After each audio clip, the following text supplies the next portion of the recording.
Ma'am होता क्या है ये टैरो कार्ड? अगर आप पर्सनली मैं बताऊं तो मुझे भी नहीं पता, नाम बहुत सुना है, लेकिन ये क्या होता है और कैसे वर्क करता है, तो हम चाहेंगे कि आप हमें पूरा डिटेल में बताएं कि इसका ओरिजिन कैसे हुआ और ये मॉडर्न आज के ज़माने में कैसे चल रहा है। कल साइंस जो है बहुत बड़ा एक महासागर है जिसमें बिल्कुल। बहुत सारी अलग अलग फील्ड्स होती है। उसमें एस्ट्रोलॉजी, वैदिक कुंडली, numerology, tarot card reading, rune readings, crystal healing, बहुत सारी चीजें आती हैं। और क्या होता था, लोगों को बहुत ही उत्सुकता होती थी अपने फ्यूचर को जानने में कि कल आज मेरे भी है। साथ क्या होगा। बिल्कुल। पहले के जमाने में भी बहुत होती थी, तो उन्होंने ऐसी ऐसी विधियां जो है निकाली। उसके बाद धीरे धीरे करते करते जैसे हम वेस्टर्न साइड्स में बोलें कि वहां पे 15th सेंचुरी में इटली, उत्तरी इटली थी, वहां पे टैरेट कार्ड रीडिंग स्टार्ट की गई, जो यूरोप और मिस्र होती हुई हमारे इंडिया में भी आई। मैम आपका बहुत बहुत स्वागत है जिंक पॉड पे। हम चाहते हैं आप हमारी जनता को अपना एक ब्रीफ सा इंट्रोडक्शन दें। आत्म नमस्ते दोस्तों, आज मैं जिंक पॉड स्टूडियो में हूँ और मिस्टर हरीश जी का बहुत बहुत तहे दिल से शुक्रिया अदा करती हूँ कि उन्होंने मुझे यहाँ पे बुलाया। और आज हम बात करेंगे टैरेट कार्ड रीडिंग और एस्ट्रोलॉजी से जुड़े बहुत सारे सवालों का यहाँ पे। जैसे कि मैं ज्योति कोचर और एक astrologer, numerologist, tarot card reader और एंजल रीडर, स्पिरिचुअल हीलर और क्रिस्टल एंड कलर थेरेपिस्ट हूँ। और मैंने बहुत सारे लोगों की ट्रांसफॉर्मेशन जर्नी में उनकी हेल्प की है अपने नॉलेज द्वारा, और ईश्वर ने मुझे इस लायक बनाया है, उसके लिए मैं तहे दिल से उनका शुक्रिया अदा करती हूँ। मैम हम आपको बताना चाहेंगे कि हमने बहुत सारे पॉडकास्ट अलग अलग फील्ड्स में किए हैं, जैसे मेडिकल फील्ड में किए हैं, फिटनेस पे किया, फाइनेंस पे किया। अब हम जो श्रृंखला चालू कर रहे हैं वो ऑकल्ट साइंसेस पे है, तो उसमें हम पहला ही एपिसोड है आज ये आपके साथ जो शूट कर रहे हैं। और हम चाहेंगे कि हम टैरो कार्ड, क्योंकि ये आजकल सोशल मीडिया पे काफ़ी वायरल हो रहा है, टैरो कार्ड सेल्फ अक्लेम्ड बहुत लोग हैं जो टैरो रीडिंग ऑनलाइन करते हैं। तो हमारा सौभाग्य है कि हमें आप यहाँ पे ऑफलाइन मिले, कि हम आमने सामने बैठ के वार्तालाप कर सकते हैं। तो हमारा जो मेन फोकस रहेगा वो हम टैरो कार्ड पे करेंगे। इसके अलावा आपने अपना पोर्टफोलियो बताया, काफ़ी कुछ करते हैं, हम उनके बारे में भी बात करेंगे। तो शुरू करते हैं अपन टैरो कार्ड से। मैम होता क्या है ये टैरो कार्ड? अगर आप पर्सनली मैं बताऊं तो मुझे भी नहीं पता, नाम बहुत सुना है, लेकिन ये क्या होता है और कैसे वर्क करता है, तो हम चाहेंगे कि आप हमें पूरा डिटेल में बताएं कि इसका ओरिजिन कैसे हुआ और ये मॉडर्न आज के ज़माने में कैसे चल रहा है। तो हरीश जी, मैं आपको बहुत बहुत शुक्रिया अदा करती हूँ और आपने बहुत ही अच्छा क्वेश्चन मुझसे पूछा है। कल साइंस जो है बहुत बड़ा एक महासागर है जिसमें बहुत सारी अलग अलग फील्ड्स होती है। उसमें एस्ट्रोलॉजी, वैदिक कुंडली, न्यूमरोलॉजी और ये tarot card reading, rune readings, crystal healing, बहुत सारी चीज़ें आती हैं। और क्या होता था, लोगों को बहुत ही उत्सुकता होती थी अपने फ्यूचर को जानने में कि कल मेरे साथ क्या होगा। पहले के जमाने में भी बहुत होती थी, तो उन्होंने ऐसी ऐसी विधियां जो है निकाली। उसके बाद धीरे धीरे करते करते जैसे हम वेस्टर्न साइड्स में बोलें कि वहां पे 15th सेंचुरी में इटली, उत्तरी इटली थी, वहां पे टैरेट कार्ड रीडिंग स्टार्ट की गई, जो यूरोप और मिस्र होती हुई हमारे इंडिया में भी आई। और आज लोग बहुत इसको बहुत ज्यादा मात्रा में, मतलब बहुत सारे टैरेट कार्ड रीडर्स आपको इंडिया में भी मिल जाएंगे। बिल्कुल देखने को मिलते हैं। तो मतलब ये जो ओरिजिन है ये आपके हिसाब से मिस्र से हुआ था, इजिप्ट के आसपास? ये इटली से हुआ था, फिर धीरे धीरे करके मिस्र। और क्योंकि जो इसमें सिंबल्स यूज होते हैं टैरेट कार्ड्स में, वो स्पेशली हमने देखा है कि वो वहाँ के जो सिंबल्स हैं मिस्र के, वो उस टैरेट कार्ड्स में हमें मिलते हैं। तो हम ये कह सकते हैं वहाँ पे भी लोगों ने इसको बहुत यूज किया है, और वहाँ से निकल के ये फिर धीरे धीरे करके यूरोप में फैला, फिर हमारे इंडिया में भी आया। तो अपनी जो एंशिएंट माइथोलॉजी है उससे इसका कोई कनेक्शन है? कनेक्शन देखिए, वैसे अगर हम बोलेंगे हमारी जो, अगर हम हिंदू एंशंट में बोलेंगे तो फिर इतना ज्यादा नहीं है, लेकिन अब बहुत सारे जो एस्ट्रोलॉजर्स हैं जिन्होंने अपने खुद के डेक्स बनाए हैं, ठीक है, तो उन्होंने इस सिंबल्स और इसमें न्यूमरोलॉजी को भी ऐड किया है, ठीक है, और उसमें कुछ रून्स भी सिंबल्स होते हैं जो हमें मिलते हैं टैरेट्स में, तो उन्होंने उनको भी यूज करा है। सिंबोलॉजी बहुत यूज की है, तो वो सिंबोलॉजी जो है कहीं ना कहीं कनेक्ट होती है हमारे इंडियन सिस्टम से भी। ये टैरो कार्ड होते क्या है? आप लेके आए, मैं देख सकता हूँ कि आप कुछ लेके आए हैं? जरूर। ये देखिए, राइडर वेट का टैरेट डेक है, ठीक है, ये राइडर वेट है। तो मोस्टली जो टैरेट कार्ड रीडर्स हैं वो यहीं से स्टार्ट करते हैं अपनी जर्नी राइडर वेट से ही। उसके बाद बहुत सारे अलग अलग डेक्स भी आते हैं, जैसे मैंने इसके बाद में ओशो जैन को पढ़ा। ओशो जैन का ये जो टैरेट डेक है ये बहुत थोड़ा फिलोसफिकल में चला जाता है, लेकिन जो इसकी गाइडेंस है वो इससे कनेक्शन में बनती है। मतलब जो यहाँ पे जो कार्ड्स हमने लिए हैं वो सेम के सेम कार्ड्स उसमें भी है। 78 कार्ड्स इसके अंदर हैं, 78 कार्ड्स इसमें है। इसमें 1 कार्ड एक्स्ट्रा है जो गुरु का कार्ड है, यानी कि ओशो मास्टर हैं, तो उन्होंने उनका एक कार्ड अलग से लिया गया है। तो इसमें 79 कार्ड्स हैं। बाकी हर कार्ड जो है रिसेंबल होता है इस डेक से भी, और ये दोनों कार्ड मिलके बहुत अच्छी गाइडेंस देते हैं लोगों को। और मैं इनको पर्सनली इन 2 डेक्स को हमेशा अपनी रीडिंग्स में यूज करती हूँ। बाकी जो एंजल कार्ड्स होते हैं और स्पेल कार्ड्स होते हैं, बहुत अलग अलग टाइप के कार्ड्स होते हैं, तो वो भी मैं यूज करती हूँ। अब तो हमारे इंडिया में भी बहुत सारी ऐसे मतलब राइटर्स आ गए हैं जिन्होंने अपने खुद के डेक निकाले हैं। मैम ये तो आपने बहुत अच्छी तरह समझाया कि ये होता क्या है।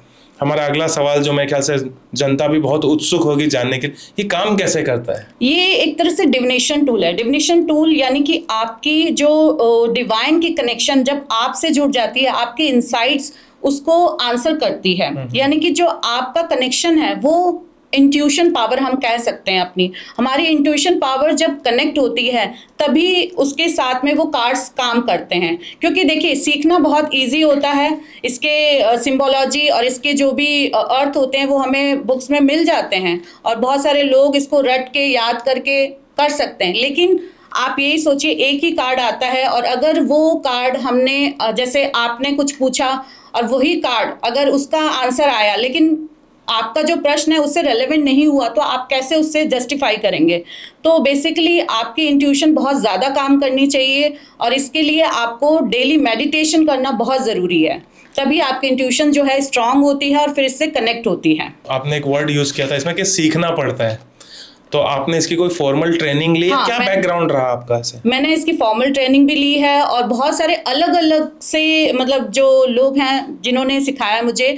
तो मैं ये नहीं कह सकती कि मैंने एक ही जगह से सीखा, लेकिन मेरी सेल्फ लर्निंग की हैबिट इसमें बहुत काम आई। फिर मैंने खुद ने भी रिसर्च करा है।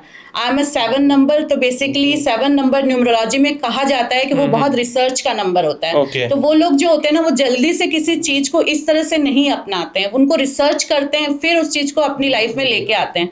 तो जब मेरा इससे कनेक्शन हुआ था तो आज से I think around 10 years before जब मैंने टैरेट कार्ड्स के बारे में सुना था, तब मुझे लगता था नहीं ये सब कुछ ऐसे कैसे हो सकता है ना। ये तो एक बार आपने कार्ड्स निकाले फिर दूसरी बार भी कार्ड्स निकाले तो सेम आंसर तो नहीं आएगा, है ना। तो ये कैसे हो सकता है, ये पॉसिबल नहीं है। सिर्फ एक जस्ट एक फन है, एंटरटेनमेंट के लिए है। और बेसिकली ये जब स्टार्ट हुआ था तब ये एज ए फन और एंटरटेनमेंट के लिए ही यूज होता था। जैसे ताश खेलते थे वैसे ही लोग इसको यूज करते थे।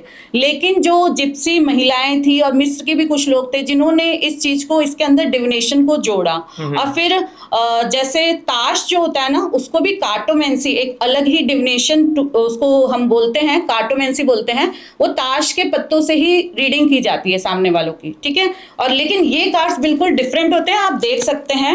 मैम जैसे कि आप जनता को बताना चाहेंगे कि आपने बहुत सारे कार्ड्स लगाए हैं, तो इनको कोई लगाने का तरीका होता है, यूज करने का कोई तरीका होता है? हाँ, इनको लगाने का भी तरीका है, उसको कैसे यूज करते हैं, प्रॉपर इसकी चार्जिंग होती है, इसको पूरी तरह से चार्ज किया जाता है, और उसके डिफरेंट मेथड्स हैं, ठीक है। बेसिकली जब हम इनसे कनेक्शन बनाते हैं तो फर्स्ट हम लोग इसके साथ में मेडिटेशन करते हैं। हर कार्ड के साथ हमारी मेडिटेशन होती है ताकि हम उसके पूरे अर्थ को अंदर अपने सबकॉन्शियस माइंड में ग्रैब करें, बिकॉज सबकॉन्शियस माइंड ही जो होता है वो काम करता है यहाँ पे, ठीक है। और ये जो कार्ड्स होते हैं हम मून लाइट में चार्ज करते हैं, या फिर इंसेंस स्टिक या कोई सेज और या फिर पालो सेंटो, इस तरह की जो स्टिक्स आती हैं उनसे हम चार्ज कर सकते हैं। या मेरे पास मैं जो है वो सेलेनाइट यूज करती हूँ, ये क्रिस्टल होता है। ये चार्जिंग का बहुत अच्छा काम करता है। मैं हमेशा अपने डेस्क को इसके ऊपर रखती हूँ ताकि ये चार्ज हो जाए, क्योंकि पॉसिबल नहीं होता है कि मून लाइट में हमेशा इसको चार्ज किया जाए। और अगर आपको पॉसिबल हो तो आप 15 वंस इन ए मंथ आप इसको मूनलाइट में चार्ज कीजिए, और आप इसको चाहें तो क्रिस्टल के साथ चार्ज कीजिए, या फिर इंसेंस स्टिक किसी तरह से भी आप चार्ज कर सकते हैं। और एक और मेथड है जिससे हम कहते हैं नॉक नॉक नॉक, इसे 3 बार नॉक किया जाता है, इससे भी ये चार्ज होते हैं। बिकॉज हम हर पर्सन की रीडिंग करते हैं तो डिफरेंट, जब दूसरा पर्सन आता है तो ये चार्ज जो हैं वो बेसिकली फिर से अलाइन हो जाते हैं। अब हम अपनी जनता को बताना चाहेंगे कि मैम अभी हमें दिखाएंगे कि कार्ड कैसे लगाए जाते हैं, इनका प्रोसीजर क्या है, कैसे स्प्रेड किया जाता है, जैसे अपन ताश के पत्ते देखते हैं उसी तरह से ये कैसे लगाए जाते हैं, मैम बताएंगे। Ma'am please. देखिए, इसको सफल किया जाता है सबसे पहले, ठीक है। और जो पर्सन आया है मेरे से क्वेश्चन पूछने, मैं उनका नाम लेती हूँ, उनका डेट ऑफ बर्थ उनसे पूछती हूँ। अगर नहीं होता है कोई दिक्कत नहीं है, लेकिन मैं उनसे नाम से उसको कनेक्ट करती हूँ, क्योंकि जब वो क्वेश्चन से कार्ड से कनेक्ट होता है तो आंसर भी उसके अकॉर्डिंग आता है। बेसिकली हम इसमें अलग अलग टाइप की रीडिंग्स भी करते हैं, जिसमें कि यस और नो रीडिंग, यानी कि पर्सन को अगर यस और नो जानना हो तो हम उसके लिए एक ही कार्ड निकालते हैं, और यदि उसे पास्ट लाइफ अपने या प्रेजेंट फ्यूचर के बारे में जानना हो तो हम 3 कार्ड्स का स्प्रेड करते हैं। और इसमें बहुत अलग अलग तरह के स्प्रेड्स होते हैं जो अलग अलग पर्पज से यूज किए जाते हैं। तो मैम आपने जैसे ये लगाया ना, हमारे यहाँ पे जो हमारी टीम है, हमारे जो क्रू मेंबर है वो काफ़ी एक्साइटेड हो चुके हैं, और हमारे जो फोटोग्राफर हैं इनको बहुत इंटरेस्टेड, वो मतलब काफ़ी दिनों से इंटरेस्टेड थे इस टॉपिक पे। तो इनके कुछ सवाल है, ये बिहाइंड द कैमरा आपसे पूछेंगे और एक लाइव डेमो भी हो जाएगा, और हमारी जनता को भी काफ़ी अच्छे से पता चलेगा ये कैसे वर्क करता है। चलिए, मैं आपसे आपका नाम पूछना चाहती हूँ। आपका नाम? मेरा नाम सुमित कसावर है। हम सुमित जी के लिए एक कार्ड निकालेंगे और वो अपना क्वेश्चन हमसे पुट अप करेंगे। यस सुमित जी, बोलिए क्वेश्चन। 28 साल मेरी शादी होगी क्या? ठीक है, सुमित जी पूछ रहे हैं उनकी शादी इस साल होगी या नहीं होगी। तो चलिए हम कार्ड से पूछ लेते हैं। बिल्कुल मैम, काफ़ी एक्साइटिंग सा साउंड हो रहा है ये। देखिए, जो कार्ड आया है वो बेसिकली ये कह रहा है कि अभी थोड़ी अड़चने आएंगी, अभी चांसेस काफ़ी कम हैं। और जो टैरेट कार्ड्स होती है उसकी प्रेडिक्शंस बहुत ज़्यादा लंबी नहीं होती है। हम विद इन 6 मंथ्स और ईयर यहीं तक की प्रेडिक्शंस करते हैं। और बेसिकली जो आगे की, जैसे लोग पूछते हैं कि आज से 10 साल बाद क्या होगा, तो बेसिकली टैरेट कार्ड्स वहाँ पे इतना अच्छा आंसर नहीं दे पाएंगे, क्योंकि ये बेसिकली गाइडेंस कार्ड्स होते हैं। ये आपको गाइड करते हैं, और ताकि आप अपनी लाइफ में जहाँ पे आप कंफ्यूजन में हैं, आपको क्लैरिटी नहीं मिल रही है, वहाँ आप अच्छे से डिसाइड कर पाएं उन चीज़ों को। मैम इसमें ऐसा होता है कि कार्ड आप ही टच करते हैं, आप ही देखते हैं, पर क्लाइंट भी कर, मतलब दूसरे लोग टच नहीं करते इसको ना। क्योंकि मैंने कोई एक वीडियो देखा था, उसमें ऐसा बताया गया था कि जो टैरो कार्ड रीडर है वही इन कार्ड्स को टच करते हैं ताकि इनकी एनर्जी शिफ्ट नहीं हो।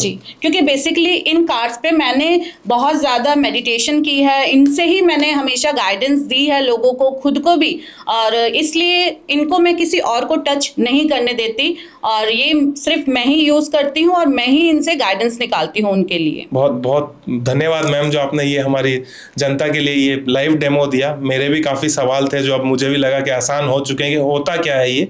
अब इसी से जुड़ा कुछ सवाल और मैं पूछूंगा कि ये जो टैरो कार्ड है ये प्रेडिक्शंस के लिए काम आते हैं, या अपन को जैसे एक मार्गदर्शन जैसा एक पाथ शो कर सकता है अपन को? मैं यही कहना चाहूंगी, प्रिडिक्शन से ज्यादा ये गाइडेंस टूल है, गाइडिंग टूल है। बिकॉज ये आपको सही राह दिखाता है, क्योंकि लोगों की लाइफ में बहुत कंफ्यूजन्स होती है, उनके सामने सॉल्यूशंस होते हैं बट फिर भी उनको नजर नहीं आते। वहीं पे टैरो कार्ड रीडर्स जो होते हैं वो इतने मेडिटेशन में होते हैं, तो इसलिए उनका जो बैलेंस होता है, अलाइनमेंट होता है अपनी माइंड, बॉडी और सोल के साथ में, इससे वो डायरेक्टली कनेक्ट हो जाते हैं, तो वो उनको सही गाइड कर पाते हैं। मैम आपने बताया था आपने इसके बारे में पढ़ाई करी, कोर्स, इसका क्या कोर्स होता है और ये कहाँ पे मतलब कोई कर सकता है या पढ़ाई कर सकता है? ये इसका कोर्स ऑनलाइन अवेलेबल है, बहुत सारे टीचर्स हैं जो इसको सिखाते हैं। इसमें से महकलीन है, नाज हैं, और बहुत सारे टैरेट स्कूल्स बने हुए हैं। तो और अगर कोई सेल्फ लर्निंग करे तो मैं कहती हूँ इससे बेटर कुछ भी नहीं हो सकता। जब आप खुद पढ़ते हो तब आप पूरी तरह से इन डेप्थ में जाते हो उस चीज़ के, क्योंकि जब आपको दूसरा पढ़ाता है तो आप वही मीनिंग्स लर्न करते हो, आप उन्हीं की बातों को लर्न करते हो। लेकिन जब आप खुद पढ़ते हो तो आप बहुत सारी चीज़ें खुद उससे निकालते हो, और बहुत सारी चीज़ें। लेकिन इसके साथ साथ आपको लाइफ का जो एक्सपीरियंस है वो भी बहुत मैटर करता है, कि आपने लाइफ में जो, क्योंकि आज मैंने देखा जैसे एस्ट्रोसेज या फिर बहुत सारी ऐसी साइट्स हैं जहाँ पे टैरो कार्ड रीडर्स हैं, वो सिर्फ बेसिकली अपने बातें जो हैं, जो भी उनसे क्वेश्चन पूछा जाता है, डायरेक्टली वो 1 मिनट में या 2 मिनट में आंसर कर देते हैं। तो कभी कभी ऐसा होता है, इससे जो इंसान है वो उसको सही डायरेक्शन नहीं मिल पाता, वो सिर्फ कंफ्यूज हो जाता है कि उसने बोल दिया, लेकिन कभी कभी वो चीज़ें उसके साथ में ख़राब भी हो जाती है। तो आई थिंक ये 1 मिनट या 2 मिनट वाला जो चीज़ है वो मुझे सही नहीं लगती। मैंने भी बहुत पहले काम किया था, बट मुझे ये चीज़ सही नहीं लगी। मुझे लगा ये लोगों के साथ में बहुत गलत हो रहा है कि वो 1 मिनट में किसी की भी लाइफ को प्रिडिक्ट कर देते हैं। We are not here to predict the future, we are here to help them, guide करने के लिए। हाँ, उनको गाइड करने के लिए हम हैं और उनको ये हेल्प करने के लिए यहाँ पे हैं। तो मैम इस हिसाब से हमारे कैमरामैन ने आप जो सवाल पूछा था, तो आपके हिसाब से कि अभी बहुत नियर में उसका कुछ नहीं है, तो इसको ये मेंटली प्रिपेयर होना चाहिए कि अपने काम पे फोकस करे, शादी तो होती रहेगी। बेसिकली ये गाइडेंस मिल गया कि अभी उस चीज के अंदर नहीं जाए और वो अपना जो काम कर रहा है उस काम पे फोकस करे, शादी तो जब होनी है तो होगी। मतलब एकदम नियर फ्यूचर आप बता सकते हो, आगे क्या होगा वो इस कार्ड से नहीं जानना बेटर चाहिए। है कुंडली एनालिसिस करें, क्योंकि मैं कुंडली एनालिसिस भी करती हूँ। लेकिन देखिए, योग तो आते हैं। ऐसा ही एक किस्सा है जो मैं आपके साथ शेयर करना चाहूंगी। मेरा एक क्लाइंट थे, उनके योग आ रहे थे, लेकिन जो वो गर्ल थी, मतलब जो मेरी क्लाइंट थी, वो हमेशा इस चीज़ से कि मुझे पर्टिकुलरली यही चीज़ चाहिए, वो अपनी प्रायोरिटी पे एकदम डटी रही। तो इससे जो अच्छे रिश्ते थे वो भी टलते जा रहे थे, क्योंकि हर चीज़ आप सोचते हो, आप सामने वाले को पहले से आप जज नहीं कर सकते ना। तो हर चीज़ आप सोचो, दिमाग में आपने रख लिया कि मुझे तो ये चाहिए ही चाहिए। तो इस तरह से आपकी एज निकलती जाती है और फिर आप कहते हो कि मेरी तो शादी के योग नहीं है। योग तो थे, बट वो टालती रही, इस तरह से योग निकलते गए और फिर इस तरह से बहुत लेट हो गया। अमूमन लोगों को ये भी डर रहता है कि मैं दिखाने जाऊंगा, कुछ भी चाहे टैरो कार्ड रीडिंग करवाऊंगा, चाहे पामिस्ट्री करवाऊंगा, अगर उन्होंने कुछ बुरा बता दिया तो क्या होगा। इस वजह से कई लोग ये नहीं जाते, रियल में नहीं जाते। ये बात मेरे साथ में भी ऐसा हुआ है। बहुत सारे मेरे क्लाइंट्स हैं कि मैम हम आपके पास आ गए हैं, कहीं आपने हमें ऐसा बता दिया। रियल में ये बहुत डर वाली बात होती है। मुझे भी ऐसा पहले, जब मुझे नहीं आती थी ये सब चीज़ें, तो मुझे लगता था यार मैं जाऊंगी, इसने मुझे बोल दिया तो कैसे होगा, मतलब कैसे मैं करूंगी। क्योंकि देखिए, हमारा काम झूठ या सच नहीं है, हमें ऐसा बोलना है ताकि सामने वाला हमसे इंस्पायर होके कुछ करे। ऐसा नहीं है कि वो डिमोटिवेट होके अपनी लाइफ ही खत्म कर दे। हमें हमारा जो रोल है, जैसे आपने पहले बताया था, पाथ शो करना अपना काम है, गाइडेंस प्रोवाइड करना, और लेकिन इस तरह से अपनों को वर्ड को यूज करना है ताकि सामने वाले की लाइफ को कोई उसको कुछ हो ना, वो ऐसा ना हो कि अपनी लाइफ को खराब ही कर ले उस चक्कर में। हमने बोल दिया भाई तुम्हारी लॉटरी लग जाएगी, उसने लॉटरी खरीदी, अपने घर को बेच के उसकी तो पूरी लाइफ ही खत्म हो गई और लगी नहीं वो लॉटरी। ऐसा नहीं करना है, तुक्का नहीं मारना वहां पे। अगर आपको कुछ चीज नहीं पता है तो नहीं बोलनी उसको। मैम अपन ने जैसे आपने बात करी थी, इसमें डेक्स होते हैं, तो मैंने भी कुछ रिसर्च करी थी, कुछ पढ़ा था कि कुछ राइडर डेक होते हैं, थॉट डेक होते हैं, अलग अलग तरह के डेक होते हैं। तो ये क्या होते हैं और ये कैसे काम करते हैं? जो बेसिकली जो सबसे पहले हम कह सकते हैं कि राइडर वेट है, जो सबसे ज़्यादा यूज़ किया जाता है, और यहीं से इलस्ट्रेशंस जो है निकली हुई है दूसरे डेक्स में भी। जो बहुत सारे जो अलग अलग लोग थे, उन्होंने अपनी क्रिएटिविटी को यूज़ करके उसी इलस्ट्रेशंस को उन पे डिफरेंट फॉर्म में बनाया है, ठीक है। लेकिन वो चीज़ें वही है। जैसे मैं भी दोनों डेक यूज़ करती हूँ, ओशो जैन मेरे पास है, तो ये दोनों ही रिसेंबल करते हैं। इसमें भी 22 मेजर कार्ड्स हैं आर्कना के, और इसमें भी 22 मेजर आर्कना के कार्ड्स हैं, ठीक है। और जो सिंबल्स होते हैं वो भी रिजोनेट करते हैं, क्योंकि यहाँ पे जो हमारे माइनर आर्कना के कार्ड्स होते हैं बेसिकली 4 ग्रुप्स में डिवाइड होते हैं, जिसमें कि सॉर्ड्स होता है, वैंड्स होते हैं, और पेंटिकल्स होते हैं, और कप्स के कार्ड होते हैं। तो ये जो चारों हैं, ये 4 बेसिकली एलिमेंट है, और जो हमारे मेजर आर्कना के कार्ड्स है वो स्पेस एलिमेंट से रिजेंबल होते हैं।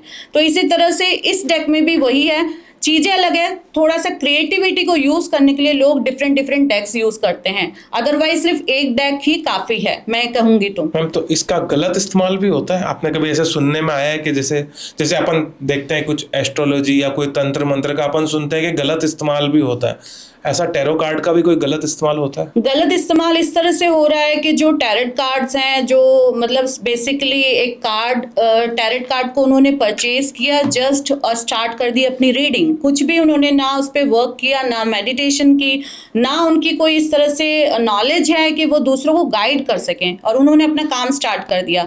तो basically they spoil the mind of other people also. इस तरह से उसका गलत यूज हो रहा है, बिकॉज वो उन्हें लगता है कि टैरेट कार्ड खरीद खरीदने से ही रीडिंग हमें आने लग जाएगी, तो ये नहीं होता। आपको इसके साथ बहुत काम करना पड़ता है, बहुत स्टडी करनी पड़ती है, और ऐसा नहीं है कि सिर्फ आपको यही बुक्स पढ़नी पड़ेगी, आपको हर फील्ड का नॉलेज भी होना बहुत ज़रूरी है, चाहे वो फाइनेंशियल हो, चाहे रिलेशनशिप से रिलेटेड हो, चाहे वो किसी भी चीज़ है, क्योंकि life is very very different, उसमें बहुत सारे एस्पेक्ट होते हैं। तो हम डिफरेंट चीज़ों के बारे में हम तभी जान सकते हैं जब हमारे अंदर एबिलिटी होती है लर्निंग की। और सबसे अच्छी जो चीज़ है इसके लिए बुक रीडिंग, मैं ये कहूँगी जो लोग बुक्स पढ़ते हैं उनको बहुत सारा नॉलेज मिलता है, और किस टाइप की बुक्स आप पढ़ते हैं ये भी बहुत ज़्यादा मायने रखता है।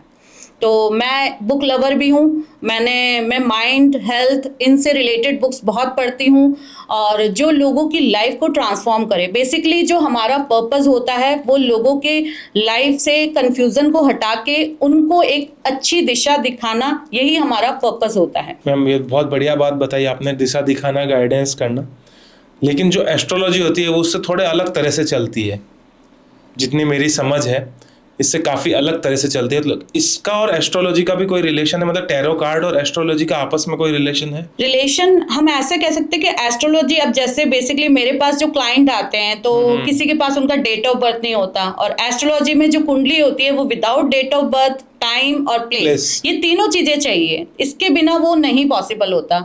तो उन लोगों का टैरेट कार्ड से भी बहुत अच्छे से समाधान हो जाता है। और कभी कभी मैं देखती हूँ, जो मैं बेसिकली एक तरीका अपनाती हूँ, ANT मेथड है, जिसमें कि एस्ट्रोलॉजी, न्यूमरोलॉजी और टैरेट कार्ड, ANT इसका शॉर्ट फॉर्म है। मैं ये मेथड अपनाती हूँ, और मैं बेसिकली उन लोगों की गाइडेंस इन तीनों मेथड को एक साथ कंबाइन करके करती हूँ, ताकि जो चीज़ उनको सॉल्यूशन मिले वो एक चीज़ से मिले, मतलब जहाँ पे उनका फोकस है ना वो चीज़ निकल के आए कि हाँ इस चीज़ की वजह से प्रॉब्लम हो रही है। और कभी कभी ऐसा होता है, मतलब मैं बहुत खुद आश्चर्य होती हूँ कि तीनों चीज़ें एक दूसरे से कनेक्टेड होती हैं। मैम तो इसका अंधविश्वास से कोई लेना देना? देखिए, अंधविश्वास का मैं ये कह सकती हूँ बेसिकली ये आपके अपने खुद पे भी डिपेंड करता है, और अगर मैं कहूँ, अगर मैं इसका ऑथेंटिक रूप से लोगों की भलाई के लिए काम कर रही हूँ तो कोई गलत काम नहीं है, और अगर इसका लोग फ़ायदा उठाने के या पैसा कमाने के लिए अगर इसका यूज़ कर रहे हैं तो आई थिंक ये सही नहीं है।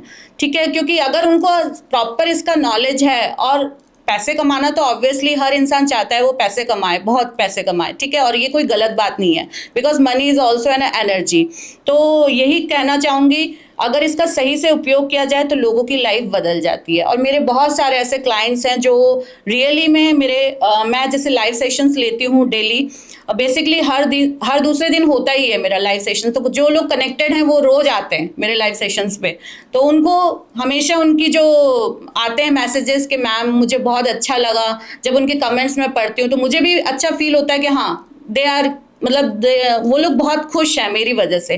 तो this is the I think fantastic thing. बहुत बढ़िया मैम। आप कितने सालों से मैम आप ये टैरो रीडिंग करते हैं? ये मेरे को 6 इयर्स हो गए हैं। आफ्टर कोरोना मैंने इसको स्टार्ट कर दिया था, ऑनलाइन करती थी मैं, और अब मैं ऑफलाइन अपना मैंने ऑफिस यहाँ पे JNV व्यास कॉलोनी में खोला है बीकानेर में, तो अब मैं यहीं पे ही करती हूँ, और ऑफलाइन भी लेती हूँ, ऑनलाइन भी मेरे पास आते हैं। मैम जैसे आपने बताया आपको ऑलमोस्ट 6 इयर्स हो गए ये करते हैं, इन 6 इयर्स में कोई ऐसा एक्सपीरियंस है जो आप हमारे साथ शेयर करना चाहेंगे, जिसके या तो किसी के साथ कोई लाइफ चेंजिंग रीडिंग हुई है आपके तरफ से, या ऐसा कोई एक्सपीरियंस जिसने आपको शॉक कर दिया हो? देखिए, शॉक करने वाली तो मैं नहीं कह सकती, लेकिन हाँ लोगों की लाइफ ज़रूर चेंज हुई है मेरी रीडिंग से।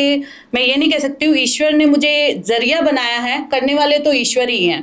और मैंने बहुत सारे जो क्लाइंट्स थे मेरे, जिनकी जॉब नहीं लग रही थी, घर में बहुत बुरी हालत हो रही थी, तो जब मैंने उनकी रीडिंग की थी उसके बाद जो मैंने उनको रेमेडीज़ करने के लिए कहा, तो with in I think 1 month भी नहीं हुआ था और उनकी जॉब लग गई। वो आज भी मेरे क्लाइंट हैं, और अभी उनकी सिस्टर की मैरिज में बहुत दिक्कत आ रही थी, तो फिर उन्होंने मेरे सेकंड टाइम फिर से उन्होंने रीडिंग ली, उससे उनकी लाइफ में फिर उनकी जो सिस्टर की मैरिज हो गई। मैं ये नहीं कहती कि मैंने बताया इसलिए हुआ, ये ईश्वर की मर्जी होती है, ईश्वर किसके द्वारा क्या करवाना चाहता है ये हम नहीं जानते, लेकिन ईश्वर ने मुझे जरिया बनाया, इसके लिए मैं ईश्वर की हमेशा शुक्रगुजार रहूँगी। और उनकी बहन की शादी अभी फिक्स हो गई, नवंबर में उनकी बहन की शादी है, तो ये मेरे लिए बहुत अच्छी अचीवमेंट है। मैं ये कह सकती हूँ कि हाँ, कि कुछ करके अगर किसी का भला हो जाए तो आई थिंक इससे अच्छा कुछ नहीं हो सकता। बहुत सही बोला मैम आपने।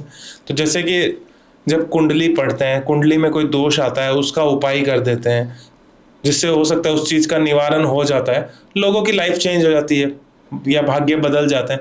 ऐसा टैरो कार्ड में भी है कि टैरो कार्ड से भाग्य बदल सकते हैं, या कहते हैं ना कि फॉर्च्यून लग गया उसका, तो ऐसा कुछ है? नहीं, ऐसा कुछ नहीं होता है। इंसान को अपने कर्म तो खुद ही करने पड़ते हैं, कर्मों से ज़्यादा बड़ा कुछ भी नहीं होता है। गीता में भी यही बोला है, और I think her divination tool सिर्फ आपकी हेल्प कर सकती है, वो आपके भाग्य को नहीं चेंज कर सकती।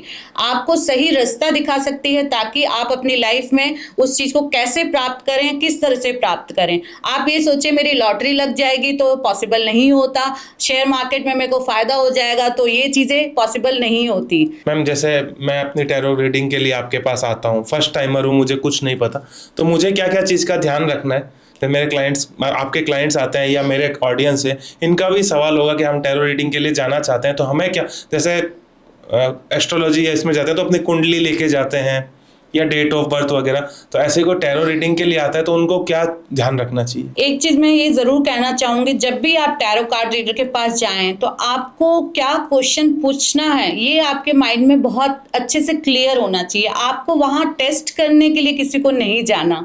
ऐसा ही मेरे पीछे ही 2-3 दिन पहले जब मेरे ऑफिस में कोई पर्सन आए थे, आप ही बताइए मुझे कि मेरे भाग्य में क्या लिखा है, आप बताइए मेरे लाइफ में क्या होगा। दिस इज नॉट मतलब प्रिडिक्शन, मतलब इस तरह का प्रिडिक्शन हम नहीं कर सकते। आपकी लाइफ में बहुत सारे एस्पेक्ट हैं और क्या क्या चीजें हम आपको बताएंगे और क्यों बताएं हम आपको, क्योंकि जब आपको जानना ही नहीं है उस चीज के बारे में, हम कैसे आपको बता सकते हैं। तो आपको ये पता होना चाहिए कि आपको क्या पूछना है, और आपको बेसिकली सही चीज़ों के लिए जाना चाहिए। आपको टेस्ट करने के लिए या फिर किसी का मजाक बनाने के लिए वहाँ पे नहीं जाना चाहिए।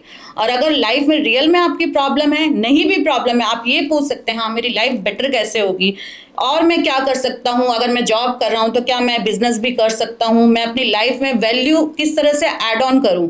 तो ये चीज़ें आपके माइंड में रहनी चाहिए। ऐसा कोई पर्टिकुलर डे या टाइम के उस टाइम जाके दिखाना चाहिए, ऐसा भी होता है? नहीं, ऐसा कुछ भी नहीं होता, ऐसा कुछ नहीं है। वो अवेलेबल कब मिलते हैं बस यही डिपेंड करता है कि वो कब है, क्योंकि मैं अपना जैसे ऑफिस है 12 to 6 ही खोलती हूँ, तो मेरा ऑफिस के टाइमिंग पे ही मैं देखती हूँ, उसके बाद फिर मैं बिजी हो जाती हूँ तो मैं नहीं कर सकती, बस यही है। मैम, अब मेरे ख्याल से हमारा सबसे इम्पोर्टेंट सवाल जनता भी जानना चाहती है कि इसमें भी रेमेडीज प्रोवाइड होती है, आप रेमेडी देते हो सिर्फ टैरो कार्ड की अगर अपन बात करें तो? क्योंकि एस्ट्रोलॉजी में तो खूब सारे रेमेडीज है, आजकल लोग नेट पे भी देख लेते हैं या किसी से भी पूछ लेते हैं कि मेरे कुंडली में ये है तो उसकी एक रेमेडी है, प्री सेट एक रेमेडी होती है, वो बता देते हैं। तो ऐसा टैरो में भी होता है? देखिए, बेसिकली जो टैरोट कार्ड्स होते हैं उसमें कोई रेमेडीज नहीं होती है, वो आपके माइंड को रीड करते हैं, वो आपकी माइंड की कंफ्यूजन्स को दूर करते हैं और वो आपके सबकॉन्शियस माइंड पे जाके काम करते हैं।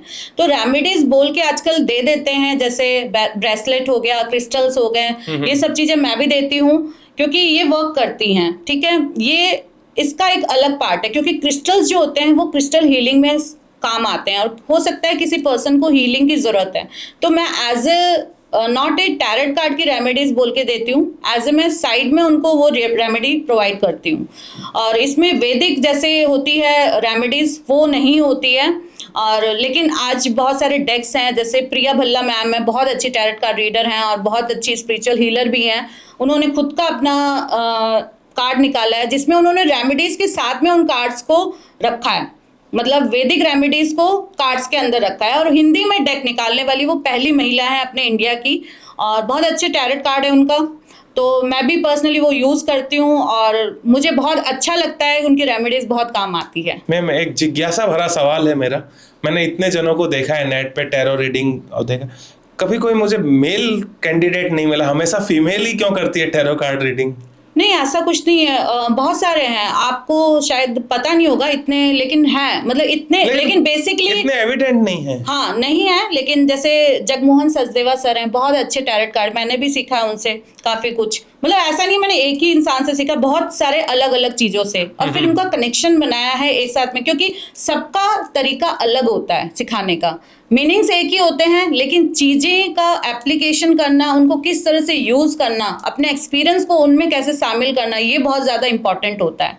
मीनिंग तो कोई भी बुक्स देख के, क्योंकि बुक्स आती हैं, बुक्स पढ़ के कोई भी सीख सकता है, लेकिन उसको इम्प्लीकेशन कैसे करना और उसको आपके इंट्यूशन के साथ में कनेक्ट करके फिर सामने वाले, क्योंकि आपको नहीं पता सामने वाला क्या सोच रहा है क्या नहीं, कभी कभी होता है ना, लेकिन कार्ड्स बता देते हैं कि वो सामने वाला क्या सोच रहा है। तो दैट इज ऑल्सो वेरी, मतलब स्ट्रेंज भी कह सकती हूँ मैं, और ये मैजिक है एक तरह से, और ईश्वर का बहुत अच्छा गिफ्ट है। मैं चाहती हूँ जो लोग भी इसको यूज करें, पूरी लोगों की हेल्प करने के लिए यूज करें, ना कि किसी का फायदा उठाने के लिए या फिर किसी के अंदर अंधविश्वास पैदा करने के लिए यूज करें। बहुत बढ़िया बोला मैम आपने।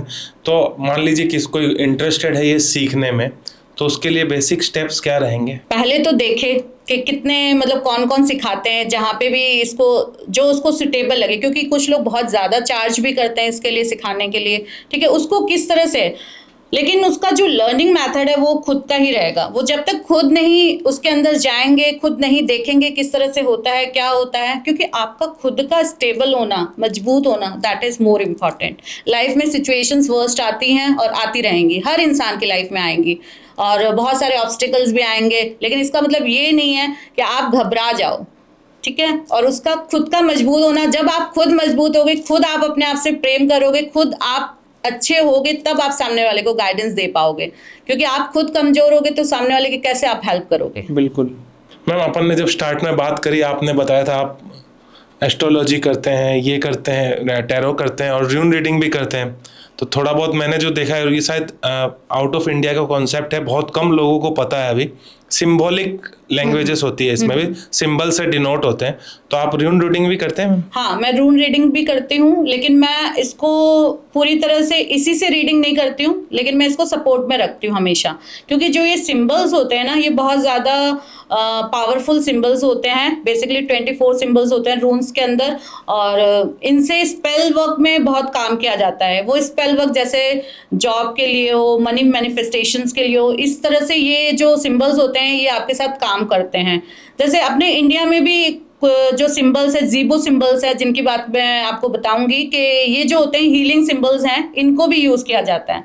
तो लेकिन जो बाहर वेस्टर्न कंट्रीज में ये रून सिंबल्स को प्रिडिक्शन के लिए यूज़ किया जाता था। जो जिप्सी महिलाएं होती थी वो इसका यूज़ करती थी, और आज भी लोग यूज करते हैं, और इसके जो सिंबल्स बहुत पावरफुल। मैं बेसिकली इसको स्पेल में ज्यादा यूज करती हूँ। मैम, तो जो सिंबल्स है आपने बताया, टैरो में भी होते हैं सिंबल्स, और र्यून इसमें भी होते हैं, र्यून अल्फाबेट्स या र्यून सिंबल्स होते हैं।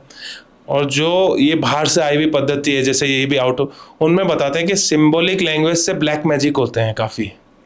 तो ऐसे कोई सिंबल्स इनमें भी है, टैरो में या र्यून में? देखिए, ब्लैक मैजिक जो है थोड़ा सा डिफरेंट हो जाएगा। मैं बोलूँगी शैमनिक, ये जो वर्ड है ये फॉरेन का है।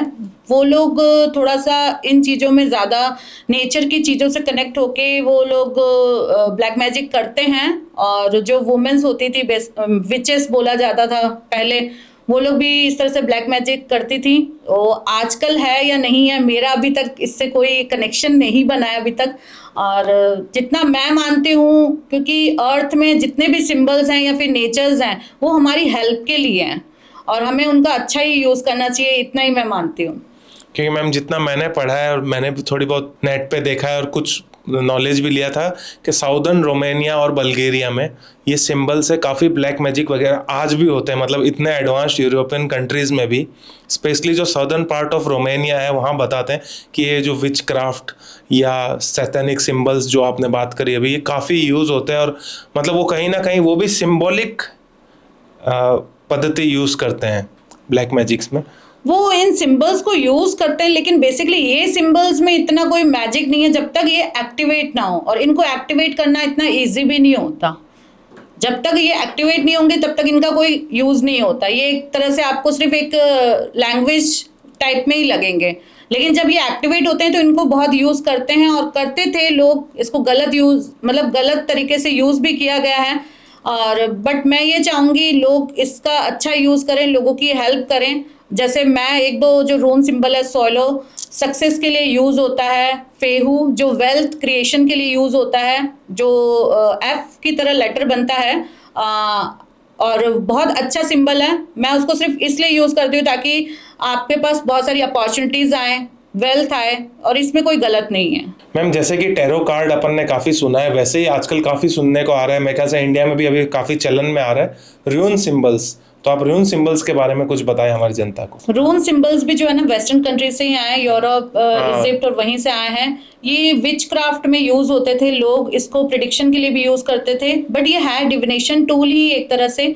हमारे इंडिया में भी बहुत सारे डिविनेशन टूल यूज होते हैं, जैसे कॉर्डी reading, dice reading, coin reading, जो हमारे इंडिया में काफी लोग यूज करते हैं प्रिडिक्शन के लिए। इस तरह से वहां पे लोग ये रून्स रीडिंग या टैरो रीडिंग इस तरह से यूज करते हैं। तो मैम जो अपन ने इतने सिंबल्स वगैरह की बात करी है, तो मैं चाहता हूं कि आप हमें जनरल पब्लिक के लिए, जनरल ऑडियंस के लिए कुछ एकदम बेसिक से कुछ सिंबल्स बताएं जो उनके डेली लाइफ में वो यूज कर सकते हैं और उनके काम आए। ठीक है, मैं बताना चाहूंगी 2 सिंबल्स ऐसे बहुत अच्छे सिंबल्स है जो मैं खुद भी यूज करती हूँ। बेसिकली आपको ग्रीन पेन लेना है, ग्रीन मार्कर, ठीक है, अपने हैंड पे इस सिंबल को बनाना है जो कि वेल्थ का सिंबल है। ये एक तरह से फेहू, जिसे फेहू कहते हैं, आप ये देख सकते हैं। ठीक है, एफ की तरह है ये। हाँ, एफ की तरह ये बेसिकली जो अपर साइड में जाता है, ये फेहू सिंबल, ये वेल्थ क्रिएशन के लिए माना जाता है। और राइट हैंड में? हाँ, नहीं, लेफ्ट हैंड में आप बनाएंगे और ग्रीन पेन से? ग्रीन पेन से बनाएंगे आप। और इसको रिस्ट पे यहाँ पे आप बना सकते हैं, यहाँ पे, ठीक है। और ये बहुत हेल्पफुल है इस चीज में, आप इसको डेली एक्टिवेट कर सकते हैं। आप चाहें तो अपनी करेंसी में इसको बना के अपने कोई कॉइन में, अपने पर्स में रख सकते हैं, कैरी कर सकते हैं सिंबल को। ये बहुत मैजिकल सिंबल है और ये अपना काम करता है। और इसको जस्ट आपको इसके साथ में मेडिटेशन करनी होती है फर्स्ट फ्यू डेज, उसके बाद ये एक्टिवेट होता है और फिर ये काम करने लग जाता है। और दूसरा सिंबल मैं एक और देना चाहूंगी आपको, स्वैलो, जिसे एस की तरह होता है। ये देखिए आप इस तरह पावर से, एनर्जी जैसे बनती हाँ, है। हाँ, हाँ। ये एस की तरह लगता है। सोलो नीचे से ऊपर की तरफ जा रहा है और ये जो सिंबल है ये सक्सेस को दर्शाता है। आपकी लाइफ में बहुत सारी न्यू अपॉर्चुनिटीज आए, ग्रोथ आए, इसके लिए ये सिंबल यूज किया जाता है। आप इसको भी ग्रीन पेन या रेड पेन से आप यूज कर सकते हैं। ये बहुत अच्छा सिंबल है। मैम हमने देखा आपने काफी कुछ क्रिस्टल्स पहन रखे हैं हाथ में, कुछ बताएं इनके बारे में। हाँ, ये रेमेडीज मैं लोगों को भी देती हूँ काफ़ी, और ये बहुत हेल्पफुल भी हैं और इनके साथ मेडिटेशन भी की जाती है। बेसिकली अगर मैं कहूँगी, हमारे जो बॉडी में 7 चक्रास होते हैं, तो 7 चक्रा है तो वो हर कलर से एसोसिएट है। हर चक्रा जो है एक कलर से एसोसिएट होगा। तो इस तरह से जैसे मैंने 7 चक्रा मैं आपको दिखाना चाहूँगी, सारे ब्रेसलेट्स अपने। पायराइट भी है मैम इसमें? यस, ये जो है ये 7 चक्रा मेडिटेशन का ब्रेसलेट है। इसको आप मेडिटेशन करके आप अपने 7 चक्रास बैलेंस कर सकते हैं। ये अफ्रीकन टर्कोइज है, ओके, आप देख सकते हैं। और ये जो होगा एमेथिस्ट है, ब्राजीलियन एमेथिस्ट है। वैसे एमेथिस्ट का जो कलर होता है पर्पल होता है डार्क, और ये थोड़ा बाहर से मैंने मंगवाया है इसलिए ये ब्राजीलियन एमेथिस्ट है। तो ये भी बहुत अच्छा काम करता है। ये एज ए हीलर अगर कहूँ तो बहुत अच्छा काम करता है। जो भी हीलिंग के क्षेत्र में है उन लोगों के लिए ये बहुत अच्छा मैजिक की तरह काम करता है, क्योंकि बेसिकली जो लोग हीलिंग के क्षेत्र में हैं उनको बहुत काम और कंपोज रहने की ज़रूरत होती है। तो ये जो एमेथिस्ट है ये बहुत अच्छा हेल्प करता है इसमें। और ये मेरा बर्थ स्टोन भी है तो इसलिए भी ये काम करता है बहुत अच्छा।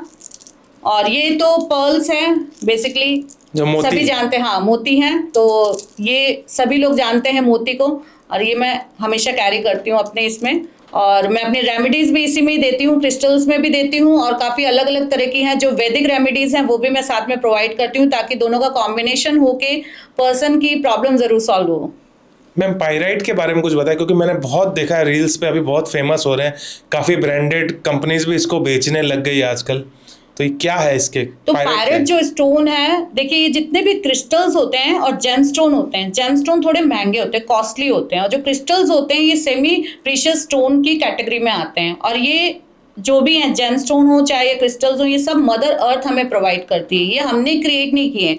लेकिन आजकल लोग काफ़ी सारे इसको मतलब हीटिंग से और इस तरह से लैब में कन्वर्ट करके बेच रहे हैं। तो इसका जो रियलिटी है, क्या ये सही है या गलत है, ये हमें नहीं पता चलती। तो जो पायराइट स्टोन के बारे में जैसे आपने पूछा, ये बेसिकली मनी स्टोन, इसे फूल्स गोल्ड कहा जाता था।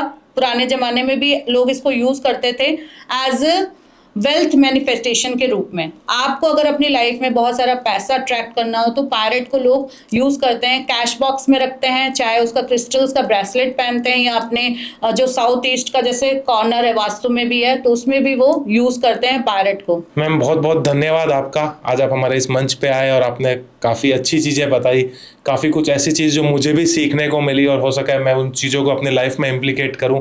कुछ मेरे वहम थे वो भी दूर हुए। तो मैं चाहूँगा कि आप हमारी जनता को जाते जाते एक ऐसी कोई एडवाइस दें या जनरली आप जो आपके पास जो क्लाइंट्स आते हैं कुछ एडवाइस, जनरल एडवाइस उनको देते हैं जिससे उनकी डेली लाइफ ईजी हो जाए या उनके आने वाला टाइम अच्छा निकले।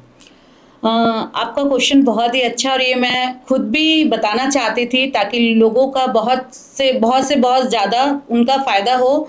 मेरे द्वारा जो मेरा ज्ञान है वो लोगों को हेल्प करे, तो मैं 5 चीज़ों को ज़रूर इसमें शामिल करना चाहती हूँ। फर्स्ट मैं सबको जो बताती हूँ वो ये कि वो मेडिटेशन ज़रूर करें अपनी लाइफ में, वो बहुत हेल्पफुल है। और दूसरी जो चीज़ है वो है बुक रीडिंग। बुक रीडिंग यानी कि हमेशा आपकी चाहे कुछ भी एज हो आप बुक पढ़ना ना छोड़ें, क्योंकि बुक्स जो हमें देती है वो हमें कहीं से और नहीं मिल पाता। मानती हूँ आज इलेक्ट्रॉनिक का ज़माना है, लोगों के पास टाइम नहीं होता, बट बुक रीडिंग आपके ब्रेन को बहुत शार्प करती है। और ऐसा साइंटिस्ट लोगों ने भी ये प्रूव किया है कि जो लोग बुक रीडिंग करते हैं वो बहुत सक्सेसफुल बनते हैं अपनी लाइफ में। और तीसरा, आप हमेशा जो भी पुअर लोग हैं, जो नीडी लोग हैं, जितने भी जिनको हमारी हेल्प की ज़रूरत है आप उनकी हेल्प ज़रूर कीजिए। चौथा, जितने भी बर्ड्स हैं, डॉग्स हैं, काऊ हैं, एनिमल्स हैं, जिनको भी हम फीड कर सकते हैं आपके आसपास में जो अवेलेबल है आप उनको ज़रूर फीड कीजिए। और पांचवा, लास्ट में यही कहना चाहूँगी, अपनी नीयत को आप हमेशा अच्छी रखिए, अपने कर्मों पे हमेशा विश्वास रखिए, क्योंकि ईश्वर सब कुछ देखते हैं। धन्यवाद मैम।